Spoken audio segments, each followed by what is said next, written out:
Hi everybody, another story break with Mr. E from Art with Mr. E. This time we're reading Fish is Fish by Lionni. If you don't know this author, he has a bunch of books and they are awesome. One of my other favorite ones by him is Swimmy. Another fish book. I see a theme. Maybe our first project will have to be a fish.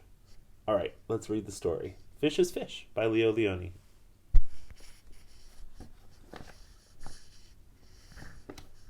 At the edge of the woods there was a pond, and there a minnow and a tadpole swam among the weeds. They were inseparable friends. Inseparable means they didn't want to ever be apart. They really liked each other.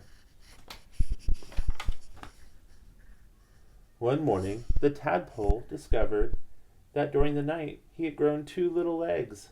"Look," he said triumphantly. "Look, I am a frog." "Nonsense," said Minnow. "How could you be a frog if only last night you were a fish like me?"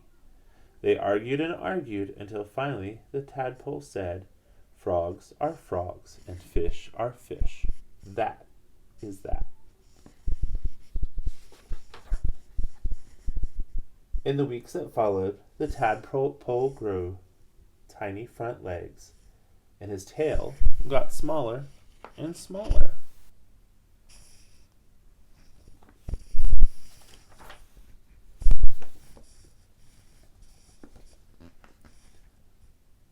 And then one fine day, a real frog now, he climbed out of the water and onto the grassy bank.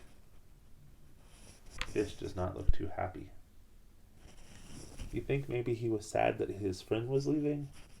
Possibly.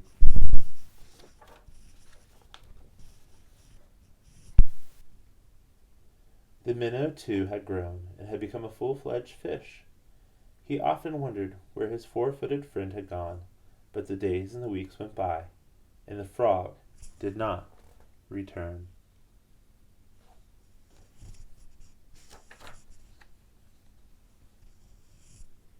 Then one day, with a happy splash that shook the weeds, the frog jumped into the pond. "Where have you been?" asked Fish excitedly. "I have been about the world, hopping here and there," said the frog, "and I have seen extraordinary things." Extraordinary means amazing.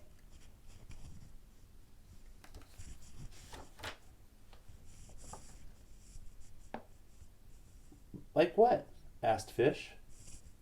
"Birds," said Frog mysteriously. "Birds." And he told the fish about the birds, who had wings and 2 legs and many, many colors.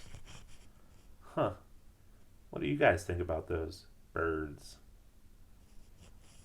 Fish only knows fish. He doesn't know birds. So when Frog is telling him about birds, he thinks they kind of look like fish in his mind.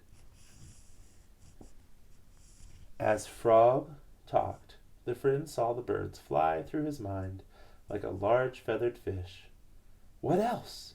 asked Fish impatiently.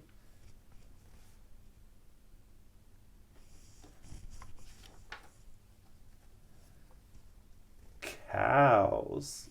Look at that cow. "Cows," said Frog. "Cows.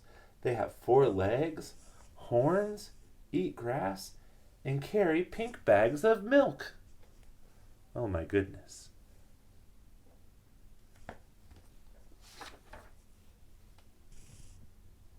"And people," said Frog. "Men, women, children." And he talked and talked until it was dark in the pond. But the picture in Fish's mind was full of light and colors and marvelous things, and he couldn't sleep. Ah, if he could only jump on about like his friend, he could see the wonderful world. Do you and I look like this? That's a funny picture.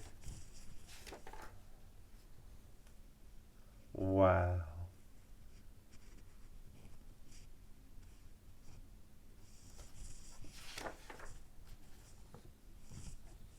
And so the days went by, and Frog had gone, and Fish just lay there dreaming about birds in flight, grazing cows, and these strange animals all dressed up that his friend called people.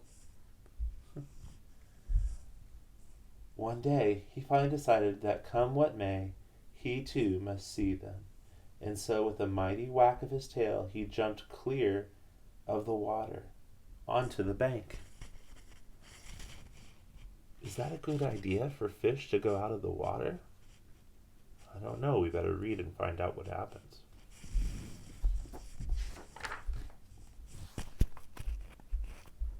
He laid in the dry, warm grass.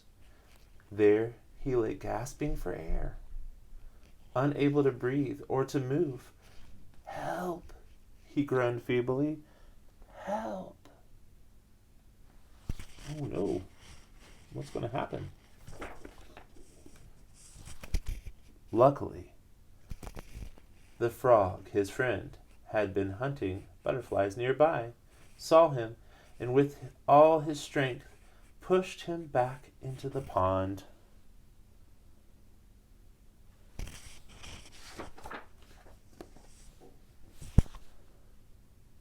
That's a beautiful picture.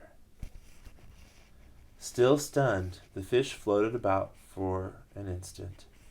Then he breathed deeply, letting the clean, cool water run through his gills. Now he felt weightless again, and with an ever so slight motion of his tail he could move to and fro, up and down like before.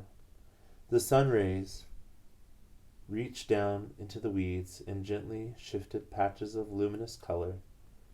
This world was surely the most beautiful of all worlds. He smiled at his friend, the frog, who sat watching him from a lily leaf. "You were right," he said. "Fish is fish." The end. So, you know that fish have to be in water, right? They have something called gills. That's how they breathe. They don't have a nose like you and I do. They have to breathe through their gills, and they get the oxygen out of the water. So they have to be in the water to be able to breathe. So good thing that frog was there to push fish back in, huh? Well, that's our story for today. I hope you enjoyed it. Check out Lioni's other books. They're awesome. All right? Bye. Have a good day, guys.